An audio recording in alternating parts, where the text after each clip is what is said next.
As many of you know, I'm a pretty big history guy. Well, all 28 of you know that. But that doesn't stop me from keeping up with current events. Unless you've been living under a rock for the past 2 weeks, there's no way that you've missed the murder of United Healthcare CEO Brian Thompson. So in this video, we will be talking a little bit about the murder. It's a pretty wild story that gets a little bit crazier every time you dig deeper into it. 2 weeks ago, on December 4th, a 26-year-old masked vigilante named Luigi Mangione shot and killed Brian Thompson in Midtown Manhattan. He escaped into the concrete jungle and could not be located. But he got caught a few days later while ordering a McRib at a McDonald's. All right, I made up the McRib part, but it works pretty well. They found him with a gun, a suppressor, and a couple fake IDs. But it just seems strange, like, did he want to get caught? Why would you keep all this stuff on your person while traveling? I would ditch the gun, right? He left behind a 262-word manifesto explaining his actions. So I know that there's a ton of info coming out. People are divided on both sides about this trial, but that's not exactly what I want to talk about today. What I really want to talk about today is the amount of love,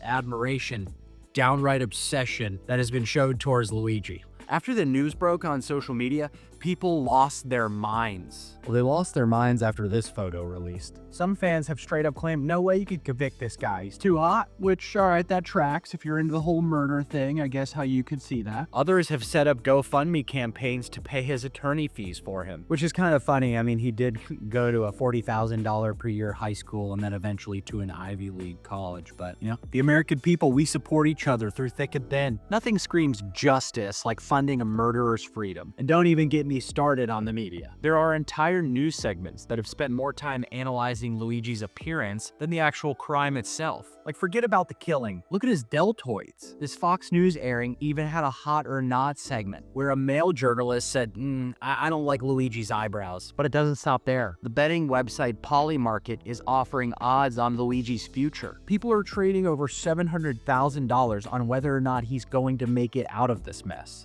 America, we might have a gambling issue if we're gambling on this. But you know what? This isn't exactly new. And you're gonna see why in 1 second. Hey everyone, this is Jared with History Bits, the channel that would definitely be more popular if I was better looking. Well, that's what I tell myself. Today's episode is a little bit different from what I usually do. Normally, I dive into historical topics about old farts that you've barely ever heard of. But historical events happen every day. So I think I need to talk about these two. So today we're going to talk about Luigi Mangione and a few historical figures as well. Now, I'm not going to bore you with the overused Mario and Luigi jokes. It's low-hanging fruit. This is going to be a serious video, so let's buckle in. Besides, by now, if you've turned on the TV or gotten on social media, you know the basics of what happened with this case. But we need to talk about the outpouring of love for this guy, who, let's be clear, is going to trial for the murder of another human being. And somehow this has all the makings of a weird, twisted romance novel. So apparently, if you want to find love these days, all it takes is to commit murder and adhere to the keto diet. I mean, look at this guy. He hasn't had a carb since 2004. This support for someone that's accused of a felony, it's not really a new phenomenon. So, for the sake of historical context, in this video, I'm gonna throw in a few past criminals who also found themselves murderously attractive. Because that's how you find love in 2024. So buckle up and let's dig in. Let's start with Luigi. Since the release of his photos, I feel like everybody's talking about his charm and good looks. Apparently many women and a few men have taken a long, hard look at this criminal mastermind and decided, yeah, I'd risk it all for him. Fans on social media have called him a MILF, murderer I'd like to fuck. And this isn't just some passing infatuation. No, there's actually a name for it. It's called hybristophilia. It's not a mental disorder. It's just a super strong attraction to people that have committed violent, heinous crimes. It's kind of like a foot fetish, but not as weird. Man, I hope none of my 28 subscribers have a foot fetish. I might be losing somebody for that one. But fans don't even care about the whole murder part. They're way more concerned with Luigi's charisma. Well, his perceived charisma. It's like the guy could have walked out of a murder trial, pulled out his phone, set up his Hinge account, just killed a guy looking to grab a drink. And this Free Luigi movement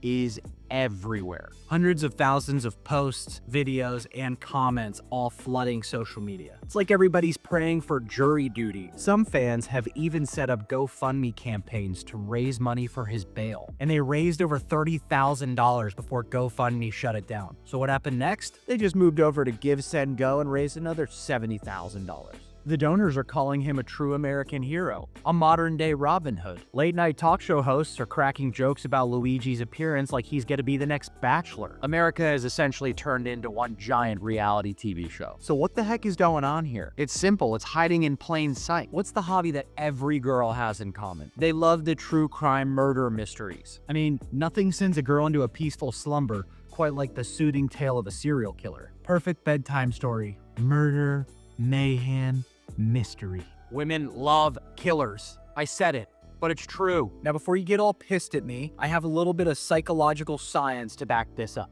First, we've got the whole bad boy thing. You know, the theory that women are into men who embody rebellious or dangerous traits because they seem strong, assertive, and confident. And apparently nothing says confidence like stabbing people in the back or shooting them at point-blank range. The bad boy is often seen as unpredictable, mysterious, and oh so charming. Until, you know, it's you that gets killed. But that's unpredictability for you. Very alluring. The idea of taming or changing them plays into some women's fantasies. Second, there's the hero complex or rescuing motive. Some women see themselves as the savior, seeing a dangerous man and thinking, I can fix him, I can save him. Girl, he don't want to be saved. But go ahead.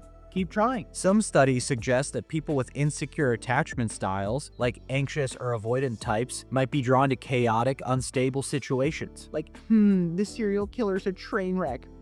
I'm in. Then there's the media romanticization. The theory here is that the media gives notorious criminals an aura of mystery. They're portrayed as these tragic, misunderstood figures. Next up is the attraction to power and control. Criminals, especially those in organized crime, have immense power, money, and influence, which can be very attractive to some women. Studies suggest that women who've experienced powerlessness might be drawn to individuals who possess power, hoping they'll protect them. And then finally, there's drama. Some people, they need high excitement. And what better way is there to get your daily fix of chaos than date someone who's on the FBI most wanted list? But I have a theory, and it's pretty out there, but bear with me. I think girls just like hot guys. Now, Luigi Mangione isn't breaking new ground here. This has been going on forever. I mean, forever. Social media and digital tech have just supercharged this whole thing, like adding rocket fuel to a dumpster fire. And now, to my favorite part of the show, the bits of history. Let's take a look at some other historical examples of people who were, let's say, a little problematic, but somehow super attractive to certain crowds. Number 1, Alcibiades. This guy was a total wild card, a brilliant Athenian politician and general who betrayed Athens numerous times in his life. He was up for grabs on whoever would give him the best deal. Sparta, Persia, Athens, didn't matter. He also desecrated statues of gods. Yoy. And participated in a lot of orgies. Double yoy. Somehow his charm was so magnetic that women were still attracted to him. He had romantic relationships with some seriously high-profile women, including Phryne, a well-known hetera, which is basically a fancy word for someone who knows how to throw a great raging party. Who needs a stable, loving partner when you could be with someone who's consciously trying to destroy your city? Number 2, King Henry VIII. Henry, the man with the worst track record with wives probably ever. No, wait, never mind. I think Mickey Rooney might be worse. Henry executed 2 of his 6 wives. Look at the guy, he had so much power, but it wasn't the only thing he had. He also had gout. Oh my God.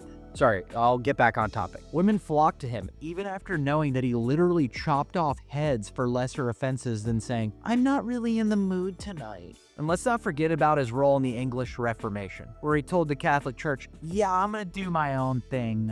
Thanks, but no thanks. And cause widespread religious chaos. But hey, whatever floats your boat. Number 3, Charles Manson. The man who orchestrated the Tate LaBianca murders, killing actress Sharon Tate and several others in 1969. You'd think this would be a deal breaker, but quite the contrary. Manson had several women who were fiercely loyal to him. Susan Atkins, Patricia Krenwinkel, and Mary Brunner would kill at the drop of a hat if Manson asked them to. They loved his charm and his power, and they weren't the least bit concerned with the fact that he was a guy who tried to start a race war using mind control tactics. The CIA played a role in that too, but we don't have enough time to dig into that today. His followers would perform for cameras and media to show their support to their deranged leader. Like this iconic photo, where 4 women sit crisscross applesauce with shaved heads to show devotion to Manson. Very romantic. One of his followers, Linda Kasabian, was so taken by him, she helped him murder people, but eventually flipped when she got on the witness stand, changed her tune, and said that she was over Manson and his antics. Number 4, Richard Ramirez, aka the Night Stalker. This guy was a monster. He committed 13 murders, 5 more attempted murders, 11 sexual assaults, and 14 burglaries across the state of California. Plus, he was a Satanist who used occult imagery during his crimes. I mean, that sounds like a keeper to me, Rebel. What do I know? Somehow, he still managed to attract women. Doreen Leoy, a magazine editor, married him after a long correspondence during his trial. We all have our things. Some women want diamonds in a Birkin bag, and some want satanic murderers. Number 5, John Wilkes Booth. Oh, Booth. The guy who assassinated Abraham Lincoln. Yeah, that guy. He thought that killing Lincoln would help the Southern cause. Spoiler alert, it didn't work. Thank God. Booth, like his brother Edwin, was an actor and was considered to be attractive and charming in his day. So in 2024 terms, he had the Riz. Despite the shocking crime, women were still drawn to him. Lucy Hale, the daughter of U.S. Senator John Parker Hale, who was anti-slavery, was even rumored to have had a fling with him around the time of the assassination. Holidays and family gatherings after this debacle must have been extremely awkward for Lucy. Number 6, Ted Bundy, the man who literally made charming a deadly art. He confessed to killing 30 women, but people suspect that number could be much, much higher. He lured women into vulnerable situations before kidnapping, assaulting, and murdering them. And yet somehow Ted Bundy was able to attract tons of women, with many women writing him love letters while he sat in prison. His charm and good looks were just too much for some to resist. I mean, my God, the guy was portrayed in a movie by teen heartthrob Zac Efron. I wonder who would portray me in a movie. Oh, come on. What? One woman, Carol Ann Boone, even married him while he was on trial, believing he was innocent. But back to the beginning. Some people just love a project. This is satire. I'm not saying you should go out and commit murder. Charm, good looks, and the ability to commit heinous acts seem to be a killer combo. But hey, if you're afraid of prison gangs and don't want to eat sloppy joes every day, lady, you're scaring us.